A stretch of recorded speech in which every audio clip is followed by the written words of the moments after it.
बहुत समय पहले की बात है। किशनपुर नाम का एक गांव था। उस गांव के लोग बहुत मेहनती थे। वे दिन भर खेतों में काम करते और शाम को अपने अपने घर वापस आ जाते थे। उसी गांव के एक किनारे पर एक छोटा सा घर था जिसमें बिरजू नाम का एक लड़का रहता था। कुछ ही हफ्तों पहले उसके माता पिता का अचानक निधन हो गया था, जिसकी वजह से वह बिल्कुल अकेला और उदास था। अम्मा, बापू, आप मुझे इस दुनिया में अकेला छोड़कर चले गए। मैं कैसे रहूंगा इस गांव में? यहाँ सब लोग बस अपने काम से काम रखते हैं, कोई किसी का हालचाल पूछने वाला नहीं है। मेरा तो कोई सहारा ही नहीं बचा बापू। मैं किसके भरोसे जीऊंगा? तभी अचानक बाहर जूतों की भारी आवाज और लाठी पटकने की आवाज आती है। गांव का जमींदार भैरव सिंह अपने 2 लठैतों के साथ वहां पहुंचता है और चिल्लाता है, ओए बिरजू, बर से बाहर निकल। ए बिरजू, बाहर आ। बिरजू घबराकर आंसू पोंछता है और झोपड़ी का दरवाजा खोलकर बाहर आता है। नमस्ते जमींदार साहब, आप अचानक से मेरे घर, क्या हो गया साहब? अनजान ऐसे बन रहा है जैसे तुझे कुछ पता ही नहीं है रे। तेरे पिता ने बीमारी के वक्त मुझसे भारी कर्ज लिया था। कर्ज चुकाया नहीं और पहले ही ऊपर चले गए। अब वो पैसा कौन देगा? जमींदार साहब, मुझे तो इस बारे में कुछ पता ही नहीं था कि बापू ने आपसे कर्ज लिया है। पता होता तो मैं... मुझे इससे कोई मतलब नहीं है कि तुझे पता था या नहीं। मुझे मेरा पैसा चाहिए। मुझे पता है जिम्मेदार साहब, आपकी बात सही है, पर आप इतनी जल्दी आ गए। अभी तो मेरे पिता को गुजरे 1 हफ्ता भी नहीं हुआ है। घर में खाने के लाले पड़े हैं। आप कुछ तो रहम करिए साहब, थोड़ा वक्त दे दीजिए। रहम करने ही आया हूं, इसीलिए सीधे जमीन पर कब्जा नहीं किया, बल्कि तुझे सिर्फ ये चेतावनी देने आया हूं। ध्यान से सुन ले, मुझे इसी महीने के अंदर अंदर मेरे पूरे पैसे वापस मिल जाने चाहिए, नहीं तो तेरा ये घर और तेरा ये खेत सब मेरा होगा। समझ में आया? जमींदार गुस्से में अपने लठैतों के साथ वहां से पैर पटकते हुए चला जाता है। जमींदार की धमकी से बिरजू बहुत उदास और परेशान हो गया। कर्ज चुकाने और अपना घर बचाने के लिए वह अगली ही सुबह बाजार में नौकरी की तलाश करने निकल पड़ा।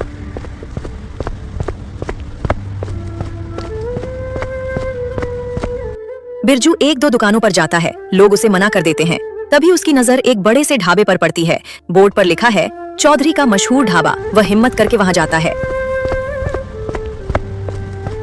भाई साहब नमस्ते, क्या मुझे आपके यहाँ काम मिल सकता है? मुझे पैसों की बहुत जरूरत है। काम का क्या क्या कर लेते हो तुम? और यहाँ इस ढाबे पर क्या बना लेते हो? मालिक, मैं रसोई का सब कुछ बना लेता हूँ। हमारी स्पेशल चिकन तंदूरी करी भी बहुत लाजवाब बनाता हूँ। अच्छा, सब कुछ बना लेते हो, पर तुम ये सब बनाना सीखे कहाँ से थे? मालिक, मेरे पिता शहर के एक बहुत बड़े ढाबे पर मुख्य रसोइया का काम करते थे। मैं भी अक्सर उनके साथ वहां जाता था। कभी कभी रसोई में उनका हाथ बटा देता था। वहीं से सब सीख गया। अरे छोटे, हाथ देखने से या सिर्फ साथ खड़े रहने से कोई चिकन तंदूरी करी नहीं बना लेता। इसके लिए चिकन को तंदूर में भूनने और करी के मसालों का सही अंदाजा होना चाहिए। मालिक, मुझे एक बार मौका देकर तो देखिए। मैं तंदूरी मसाले भी अपने हाथों से खुद तैयार करता हूँ। अच्छा, मसाले भी बना लेते हो? चल ठीक है, आज मेरा रसोइया नहीं आया है। आज तू मेरे ढाबे पर चिकन तंदूरी करी बनाएगा। देखूंगा तेरे हाथ का स्वाद। बिरजू तुरंत रसोई में जाकर काम शुरू कर देता है। वो चिकन के टुकड़ों को तंदूरी मसालों और दही में मैरिनेट करता है, फिर उन्हें सुलगते कोयले की आंच पर सेंकता है। उसके बाद वह एक कढ़ाई में लाजवाब खुशबूदार करी तैयार करता है और तंदूरी चिकन को उसमें मिला देता है। बिरजू को मसालों का बहुत ही सटीक अंदाज था। देखते ही देखते चिकन तंदूरी करी बनकर तैयार हो गई। तंदूरी धुएं और मसालों की खुशबू इतनी लाजवाब और सौंधी थी कि जो भी बाजार से गुजर रहा था वह खिंचा चला आया। गांव के लोग दौड़े दौड़े उस ढाबे पर आने लगे। ढाबे पर ग्राहकों की भारी भीड़ जमा हो जाती है। सभी लोग खुशबू से हैरान हैं।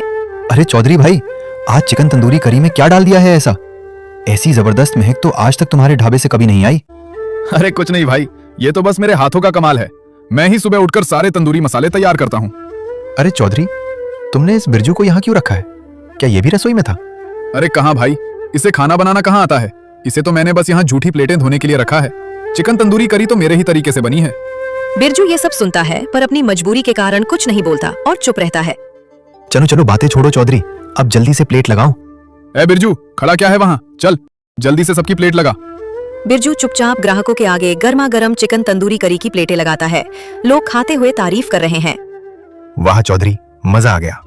ऐसी लाजवाब चिकन तंदूरी करी पहले कभी नहीं खाई। सचमुच चौधरी, तंदूरी चिकन का ये स्वाद और करी का गाढ़ापन, तुम्हारे हाथों का कोई जवाब नहीं। गांव वाले चिकन की जमकर बढ़ाई कर रहे थे। बिरजू ये सब देख रहा था पर वो कुछ नहीं बोल रहा था, क्योंकि सारी साख और सारा श्रेय ढाबे का मालिक खुद ले रहा था और बार बार बोल रहा था कि मैं ही बनाया हूँ चिकन तंदूरी करी।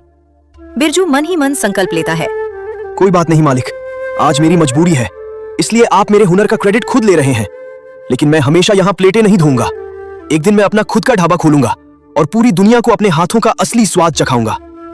देखते ही देखते सुबह से शाम हो जाती है और उस ढाबे का चिकन तंदूरी करी समय से पहले ही पूरी तरह खत्म हो जाता है। ढाबे का मालिक चौधरी इतनी बम्पर बिक्री देखकर मन ही मन बहुत खुश होता है। जब सभी ग्राहक चले जाते हैं तो वो बिरजू को अपने पास बुलाता है। बिरजू, देख, आज पहली बार मेरे इस ढाबे के इतिहास में ऐसा हुआ है कि रात होने से पहले ही मेरा सारा का सारा चिकन तंदूरी करी बिक गया। एक पीस भी नहीं बचा। तेरे हाथ में सचमुच जादू है, इस बात में कोई शक नहीं है। पर बेटा, एक बात गांठ बांध कर याद रखना, मेरे सामने जब कोई दूसरा इंसान तुम्हारी बड़ाई या तारीफ करेगा तो मुझे वो बहुत खराब लगता है, मेरा खून खौल जाता है। इसलिए सबके सामने कभी अपना मुंह मत खोलना और कभी किसी से भूल कर भी ये मत कहना कि ये चिकन तंदूरी करी तुम बनाते हो। जब भी कोई पूछे तो सिर्फ यही कहना कि मैं यहाँ सिर्फ झूठे बर्तन धोता हूँ। अगर तुमने किसी को भी सच बताने की कोशिश की तो मैं उसी वक्त तुम्हें ढाबे से बाहर निकाल दूंगा। समझ में आया? नहीं मालिक, ऐसा कभी नहीं होगा। आप बिल्कुल निश्चिंत रहें। मुझे सिर्फ अपने काम और पैसों से मतलब है, किसी की झूठी बड़ाई या वाहवाही से नहीं। मुझे जमींदार का कर्ज चुकाना है, इसलिए मेरे लिए ये नौकरी सबसे जरूरी है। वाह, तुम तो बहुत समझदार निकले। चलो, आज का काम खत्म हुआ, अब तुम अपने घर जाओ। लेकिन याद रहे, कल सुबह बिल्कुल तड़के सूरज निकलने से पहले ढाबे पर आ जाना, क्योंकि कल ग्राहक और ज्यादा आएंगे। ठीक है मालिक, जैसी आपकी आज्ञा। नमस्ते।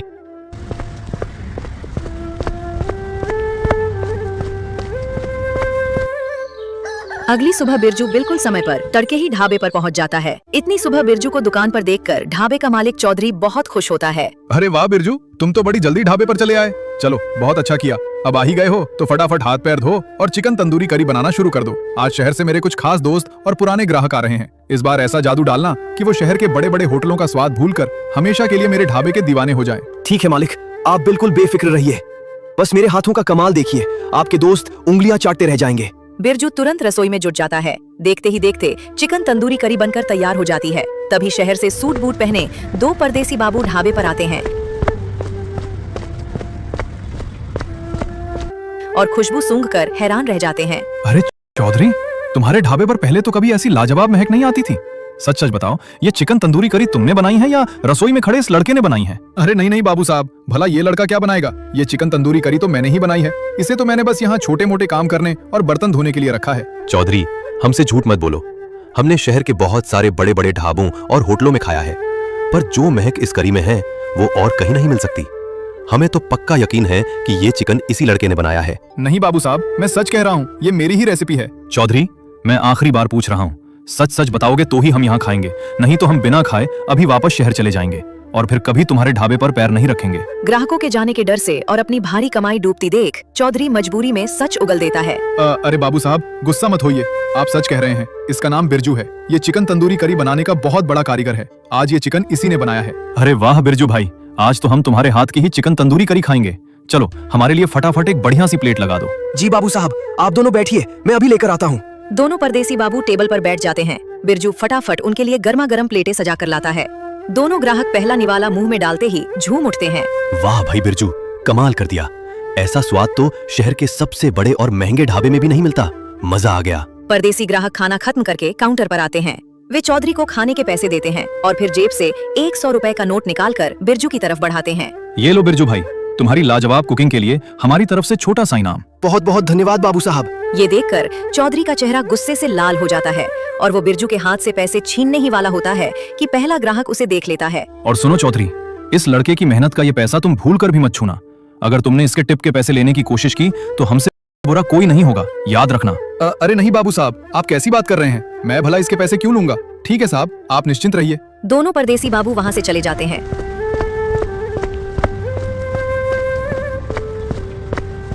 ढाबे के मालिक चौधरी को मन ही मन बिरजू पर बहुत गुस्सा आ रहा था, पर वो ग्राहकों के डर से मजबूर था। तभी उसके शातिर दिमाग में एक नई चाल आती है। ये लड़का तो मेरे लिए सोने का अंडा देने वाली मुर्गी बन गया है, पर अगर लोग इसकी ही तारीफ करते रहे तो मेरी क्या इज्जत रह जाएगी। बस किसी तरह प्यार से फुसलाकर इसके हाथ का ये सीक्रेट मसाला और पूरा हुनर सीख लेता हूँ, और जैसे ही मैं सब सीख जाऊंगा इसे लात मारकर ढाबे से बाहर निकाल दूंगा। चौधरी अचानक अपना रंग बदलता है और बहुत ही मीठी आवाज में बिरजू से बात करने लगता है। अरे बिरजू बेटा, सच में आज तुमने मेरी लाज रख ली। पर एक बात बताओ, तुम ये चिकन तंदूरी करी इतनी स्वादिष्ट कैसे बनाते हो?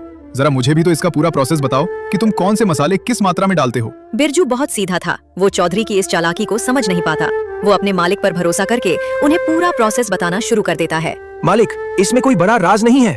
मैं सबसे पहले खड़े मसालों को हल्की आंच पर भूनता हूँ। फिर चिकन को दही और तंदूरी मसाले के साथ 2 घंटे के लिए छोड़ देता हूँ। चालाक चौधरी बिरजू की सारी बातों को बहुत ध्यान से सुनता है और अपने दिमाग में बिठा लेता है। अरे वाह, बहुत बढ़िया। और सुनो बिरजू, वो जो परदेसी बाबू तुम्हें 100 रुपए देकर गए हैं ना, वो तुम्हारा हक है। तुम उसे चुपचाप रख लो, मैं उसमें से 1 रुपया भी नहीं लूंगा। तुम बहुत मेहनती लड़के हो। अरे वाह, मालिक तो बड़े अच्छे इंसान हैं। मैं तो इन्हें खामखा कल गलत समझ रहा था। अभी वे दोनों बात कर ही रहे थे कि खुशबू सूंघकर गांव के ढेर सारे और ग्राहक ढाबे पर आ धमकते हैं। देखते ही देखते शाम होने से पहले ही ढाबे का सारा चिकन तंदूरी करी फिर से बिक जाता है। गल्ला पैसों से भर जाता है। धीरे धीरे समय बीता, हफ्ते 2 हफ्ते बीत जाते हैं। ढाबे का मालिक बिरजू के हाथ को पकड़ने की कोशिश करता है, पर कुछ न कुछ कमी निकल जाती है। हर दिन की तरह आज भी बिरजू का बनाया चिकन समय से पहले खत्म हो जाता है और वो अपना काम निपटाकर अपने घर चला जाता है।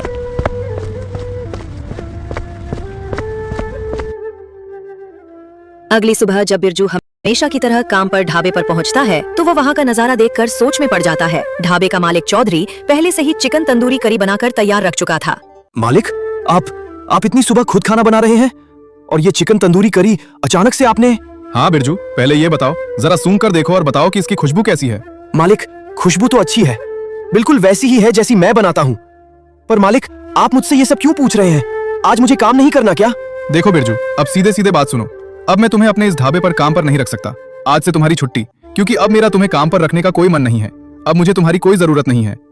अच्छा, कोई बात नहीं मालिक, अगर आपका मन नहीं है तो मैं चला जाता हूँ। लेकिन मालिक, मुझे आपके यहाँ काम करते हुए पूरा 1 महीना हो गया है। कृपया करके मेरे इस महीने के पैसे दे दीजिए ताकि मैं अपना कर्ज चुका सकूं। हाँ, ये पकड़ अपने 3000 रुपए और अब तुरंत यहाँ से रवाना हो जाओ। मालिक, ये क्या कर रहे हैं आप? मेरे तो पूरे 6000 रुपए होते हैं। आपने मुझे सिर्फ आधे पैसे ही क्यों दिए? हिसाब बराबर है बेटा। रोज जो तू ढाबे पर 100 रुपए का खाना खाता था, वो क्या तेरे बाप के पैसे का था? उस खाने का पैसा कौन देगा? ये 3000 रुपए उसी खाने के कटे हैं। मालिक, ऐसा मत करो मालिक, मुझ पर रहम खाओ। मुझे आज ही जमींदार भैरव सिंह का 5000 रुपए का कर्ज चुकाना है, नहीं तो वो मेरा घर छीन लेगा। मालिक, मेरे पूरे पैसे दे दो। ओए बिरजू, ज्यादा बकवास मत कर। लेना है तो ये 3000 रुपए ले, नहीं तो ये भी नहीं मिलेंगे। निकल यहाँ से, यहाँ खाना मुफ्त में नहीं आता है। भाग। ठीक है मालिक, भगवान सब देख रहा है। लाइए, ये पैसे ही दे दीजिए। पैसे लेकर बिरजू भारी कदमों से अपने घर आता है।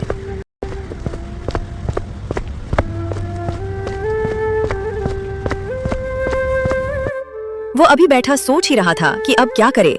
तभी थोड़ी ही देर बाद जमींदार भैरव सिंह अपने लठैतों के साथ उसके घर आ पहुंचता है और चिल्लाकर पैसे मांगता है। ओए बिरजू, महीने की आखिरी तारीख आ गई, निकाल मेरे 5000 रुपए, नहीं तो अभी के अभी बाहर निकल यहाँ से। जमींदार साहब, ये लीजिए 3000 रुपए। ढाबे वाले मालिक ने मेरे पैसे काट लिए, मेरे पास बस इतने ही जुड़ पाए हैं। बाकी के 2000 रुपए मैं अगले कुछ दिनों में चुका दूंगा साहब, प्लीज मान जाइए। क्या सिर्फ 3000 रुपए? तूने क्या मुझे भिखारी समझ रखा है रे? मैंने तुझसे पूरे 5000 रुपए मांगे थे। रहम करो मालिक, मुझ अनाथ पर रहम करो। इस समय मेरे पास और पैसे नहीं हैं। मुझे घर से मत निकालो साहब। कोई रहम वहम नहीं, वादा पूरा नहीं हुआ तो शर्त के मुताबिक आज से तेरा ये घर और तेरी ये जमीन मेरी हुई। लठैतों, उठाओ इसका सामान और फेंको बाहर। नहीं साहब, ऐसा मत करो, मैं कहाँ जाऊंगा? चुपचाप यहाँ से दफा हो जा बिरजू, नहीं तो देख रहे हैं ना मेरे इन लठैतों को और इनकी इन भारी लाठियों को। अगर इन्होंने अपना हाथ साफ किया तो तेरा क्या हाल करेंगे तू सोच भी नहीं सकता। भाग यहाँ से। जमींदार के खौफ और बेरहमी के आगे बिरजू लाचार था। वो बचे हुए 3000 रुपए अपनी जेब में लेकर हमेशा के लिए अपना घर छोड़ देता है। वो खुद से बेहद उदास और निराश होकर गांव से बाहर निकल गया। उसे समझ में नहीं आ रहा था कि वो कहाँ जाए। तभी सुनसान रास्ते पर एक पेड़ के नीचे उसे एक बुजुर्ग व्यक्ति मिलते हैं। बेटा, तुम इस कदर निराश और उदास क्यों हो? तुम्हारे ये आंसू बता रहे हैं कि तुम पर दुखों का कोई बड़ा पहाड़ टूटा है। आखिर क्या बात है, मुझे बताओ। बाबा की ममता भरी बातें सुनकर बिरजू का दिल भर आता है। वह रोते रोते उन्हें अपनी सारी कहानी सुना देता है। माता पिता का गुजर जाना, जमींदार की धमकी, ढाबे वाले चौधरी की चालाकी और धोखे से उसका घर छीना जाना। बिरजू की यह आप बीती सुनकर बाबा की आंखें भी नम हो जाती हैं। ओह, उस लालची चौधरी और जालिम जमींदार ने एक अनाथ बच्चे के साथ इतना बड़ा अन्याय किया। भगवान के घर देर है, अंधेर नहीं बेटा। तुम हिम्मत मत हारो। देखो, मेरा घर इस गांव के बिल्कुल आखिरी छोर पर नदी और जंगल के किनारे है। वहां मैं बिल्कुल अकेला रहता हूं। अगर तुम चाहो तो मेरे साथ मेरे घर पर रह सकते हो। आपके घर पर बाबा? पर मैं...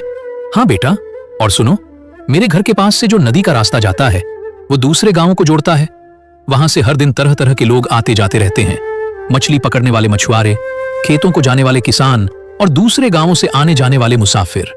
तुम ऐसा करो, अपनी जेब में बचे पैसों से एक ठेला खरीद लो, नदी के किनारे अपना ठेला लगाओ और अपनी वही लाजवाब चिकन तंदूरी करी बेचना शुरू करो। ठेला नदी के किनारे? हाँ, तुम अभी बाजार जाओ, अपने बचे हुए पैसों से चिकन तंदूरी का ठेला और उसके सारे जरूरी सामान खरीद कर ले आओ। कल सुबह उठते ही हम वहां ठेला लगा देंगे। और सुनो, शुरुआत में तुम्हें अकेले दिक्कत ना हो, इसलिए मैं भी ठेले पर बैठकर तुम्हारी थोड़ी मदद कर दूंगा। नहीं नहीं काका, आपने मुझे रहने के लिए आसरा दिया, मेरे हुनर को पहचान कर रास्ता दिखाया। मेरे लिए बस इतना ही बहुत काफी है। मैं आपको कष्ट नहीं दूंगा। मैं तुरंत अभी इसी वक्त बाजार जा रहा हूँ और ठेला तथा चिकन का सारा सामान और मसाले खरीद कर लाता हूँ। कल सुबह ही हम नदी और जंगल के पास तंदूरी चिकन बेचेंगे। बहुत अच्छे बेटा, पर अपने इस ठेले का कुछ बढ़िया सा नाम तो सोच लो। हाँ काका, मैंने सोच लिया है। मेरे ठेले के ऊपर बड़े बड़े अक्षरों में लिखा होगा, जंगल में तंदूरी चिकन वाला। देखिएगा काका, एक दिन ये नाम सबके दिलों पर राज करेगा। अगली सुबह बिरजू पूरी उम्मीद के साथ नदी के किनारे अपना ठेला लगाता है। जैसे ही वह चिकन में अपना खास घरेलू मसाला डालता है, उसकी सौंधी खुशबू हवा के झोंकों के साथ दूर दूर तक फैल जाती है। पास के खेतों में काम कर रहे मजदूर, नदी में मछली पकड़ रहे मछुआरे और रास्ते से गुजर रहे राही सब के सब काम छोड़कर दौड़े दौड़े उसके ठेले की तरफ आने लगते हैं। अरे भाई बिरजू, गजब की महक है यार। दूर खेत तक इसकी खुशबू आ रही थी, हमसे तो रहा ही नहीं गया। अरे बिरजू, तुम तो गांव वाले चौधरी के ढाबे पर काम करते थे ना, फिर वहां का काम छोड़कर इस जंगल के रास्ते पर यह ठेला क्यों लगा लिया? क्या हुआ भाई? अरे छोड़ो ना भाई उन पुरानी बातों को, अब जो हुआ सो हुआ। आप लोग बस ये बताइए कि गर्मा गर्म प्लेट लगाऊं आपके लिए? हाँ हाँ भाई, बिल्कुल लगाओ। अरे वाह, ठेले का नाम तो बड़ा अनोखा रखा है, जंगल का तंदूरी चिकन। भाई नाम सच में बहुत अच्छा है। चलो मेरे लिए भी एक प्लेट फटाफट लगा दो। जी भाई साहब, अभी लीजिए। बिरजू फटाफट सबको पत्तलों पर गर्मा गर्म चिकन तंदूरी परोसने लगता है। ग्राहक जैसे ही पहला निवाला खाते हैं, स्वाद के दीवाने हो जाते हैं। वाह बिरजू भाई वाह, चौधरी के ढाबे से भी लाख गुना बेहतर स्वाद है। असली जादू तो तुम्हारे इन हाथों और मसालों में है। सभी ग्राहक खाते हुए बिरजू की खूब बड़ाई करते हैं और खुशी खुशी पैसे देकर चले जाते हैं। देखते ही देखते ये बात पूरे किशनपुर गांव में आग की तरह फैल गई। अब गांव के आम लोग भी चौधरी का ढाबा छोड़कर बिरजू के ठेले पर आने लगे। चौधरी के ढाबे का नजारा बिल्कुल बदल चुका था। दोपहर के खाने का समय हो गया था, लेकिन ढाबे पर एक भी ग्राहक नहीं था। चौधरी बैठा बैठा मक्खी मार रहा था।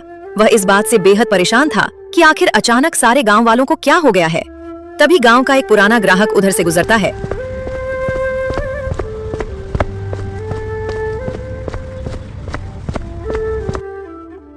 और ढाबे को खाली देखकर रुक जाता है। राम राम चौधरी भाई। अरे आज क्या बात है, दोपहर के वक्त भी तुम्हारा पूरा ढाबा खाली पड़ा है, कोई आदमी नजर नहीं आ रहा। सब खैरियत तो है ना?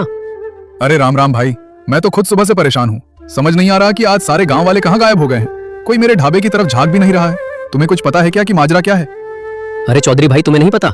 गांव के जितने भी लोग हैं वे सब अब बाजार नहीं आ रहे। गांव के बाहर जंगल के रास्ते पर एक नया ठेला खुला है, जंगल का तंदूरी चिकन वाला। गांव के सारे लोग वही टूट पड़े हैं। क्या जंगल में तंदूरी चिकन का ठेला? पर इस जंगल के सुनसान रास्ते पर भला किसने हिम्मत की दुकान खोलने की? किसने खोला है वो ठेला? अरे वही लड़का जो तुम्हारे यहाँ बर्तन धोता था, बिरजू, उसी बिरजू ने खोला है। भाई क्या चिकन बनाता है वो, पूरा गांव उसका दीवाना हो गया है। इतना सुनते ही चौधरी का चेहरा गुस्से से तमतमा उठता है। क्या उस अदने से बर्तन धोने वाले बिरजू की इतनी हिम्मत? उसने मेरे ही सामने अपनी दुकान खोल ली। कोई बात नहीं, वो 2-4 दिन का मेहमान है, जल्द ही उसका भूत उतर जाएगा और वो ठंडा हो जाएगा। आज तक इस बाजार में मेरे सामने कोई टिक नहीं पाया है, तो वो कंगाल बिरजू क्या टिकेगा? देख लेना, 2 दिन में रोता हुआ वापस आएगा मेरे पास। समय बीतता गया और बिरजू के जंगल का तंदूरी चिकन का स्वाद चारों तरफ मशहूर हो गया। दिन रात की कड़ी मेहनत से बिरजू ने अच्छे खासे पैसे कमा लिए। उसने सीधे जमींदार के पास जाकर उसका पूरा कर्ज चुकाया और अपने माता पिता का घर और खेत शान से वापस ले लिया। बिरजू ने संकट में साथ देने वाले उन बूढ़े काका को अपना पिता मान लिया और उन्हें सम्मान के साथ अपने घर ले आया। दूसरी तरफ चालाक चौधरी का ढाबा ग्राहकों के न आने से धीरे धीरे पूरी तरह बंद हो गया। चौधरी ने बिरजू की रेसिपी तो चुरा ली थी, लेकिन वह उसकी साफ नीयत और हाथों का हुनर नहीं चुरा पाया। बर्बादी के बाद चौधरी को अपनी गलती पर बहुत पछतावा हुआ। सीख, कोई आपका तरीका चुरा सकता है, पर आपका हुनर और किस्मत नहीं।